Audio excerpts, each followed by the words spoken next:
الحاجه اللي مخلياك مش قادر تصدق ان ده ممكن يكون حصل ان فعلا واحد زي ميسي ده اكيد اكبر من كل ده، في حد بيديله ايد بقى في الموضوع عشان يكمل، وحوارات الماركتنج والتسويق للبطوله وما الى ذلك. بتكلم عنه هو كلاعب، يعني صعب قوي تصدق ان هو بيحتاج فعلا ايد تحكيميه عشان يحقق كل اللي حققه ده. ولكن السؤال هنا ليه في ماتش بحجم ربع النهائي تكون فعلا كل الادله وكل حاجه بتقول لك انه فعلا تمت ادانته بالمساعده التحكيميه الشديده جدا في اهم ماتش يمكن في تاريخ مصر كله؟ ليه حسينا ان التحكيم فعلا كان بيزق الارجنتين ان هي اللي توصل، وان احنا نقع بعد ما عملنا ماتش اقل ما يقال عليه انه تاريخي؟ مع الاسف من كتر الكلمه دي ما الناس استعملتها، والناس كلها بقت بتقول لك احسن حاجه في التاريخ، احسن ماتش في التاريخ، وكل الكلام ده بقيت حاسس ان هي جمله مكرره او جمله ملهاش معنى.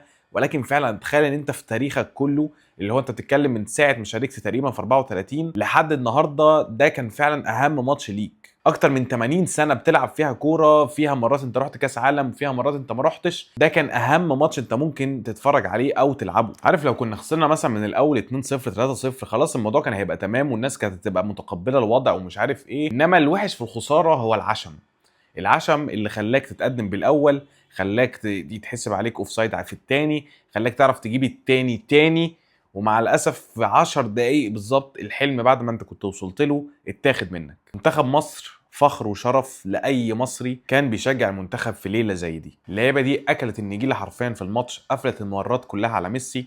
العمق اللي هو كان اخطر حته لميسي، وكل الفرق او كل المنتخبات اللي لعبت ضد الارجنتين عارفين ان الحته دي هي اخطر حاجه، وبرضه لبسوا منها جوان انت قدرت تقفلها عليه بالضبه والمفتاح، لدرجه ان انت خليت الراجل يرجع يفتكر مركزه ايام ما كان رايت وينج بقى ويخش لك من ناحيه اليمين، ومع الاسف عمل عمايله. الحقيقه بس اللي بتوجع ان احنا كان معانا فرصه ذهبيه فعلا ان احنا نكتب حاجه عمرنا ما كتبناها. انا متفاهم ان اللي احنا كتبناه ده او اللي احنا عملناه اوريدي فعلا اتكتب في صفحات التاريخ، ان ده اول انجاز والمفروض نبني عليه بعد كده، وان فعلا الفرق بيننا وبينهم كان تفاصيل صغيره، خبرات دوليه وقدرات في التعامل على الضغط، وان هم بعد ما جابوا الثلاث اجوان قدروا ان هم يهدوا الريتم تماما لدرجه ان انت ما قدرتش فعلا تعمل اي حاجه بعد ما جابوا الثالث. احنا نستحق اكتر من كده بكتير، نستحق ان احنا نكون في مكان افضل من كده بكتير. الطبيعي والمنطقي ان انا اطلع اكلمك عن مرموش وقد ايه هو فعلا خذلنا في بطوله كبيره زي دي، او كره تريزيجيه اللي كان ممكن تتلعب بالعرض بدل بتتشاط في الشبكه من بره، لكن خلاص دي حاجه قدريه، وده كان سيناريو من السيناريوهات اللي احنا متعودين عنها، في ان انت تخسر في اخر فعلا من اول الدقيقه 80 لحد الدقيقه 95. انت متعود ان انت بتشوف اوسخ سيناريوهات ممكن تشوفها في حياتك. سيناريو امبارح ده بصراحه حاسس ان هو فعلا هيعلم معانا جامد، على قد ما ان احنا فخورين بيهم وعلى قد ما ان احنا ما تخيلناش ان احنا ممكن نوصل لكل ده. ولكن زي ما قلت لك في بدايه الفيديو، وهو العشم اللي خلانا نوصل لحد هناك ونوصل للحلم بتاعنا، فعلا نمسك السما بايدينا. نزلنا لسابع ارض مره واحده وفي 10 دقائق بس. ارفعوا راسكم يا ابطال، تستاهلوا اللي انتوا وصلتوا له، تستاهلوا الفرحه اللي انتوا عشتوها. بالفعل ده كان احسن اسبوعين انا عشتهم في حياتي من بعد ماتش ايران بالظبط لحد امبارح.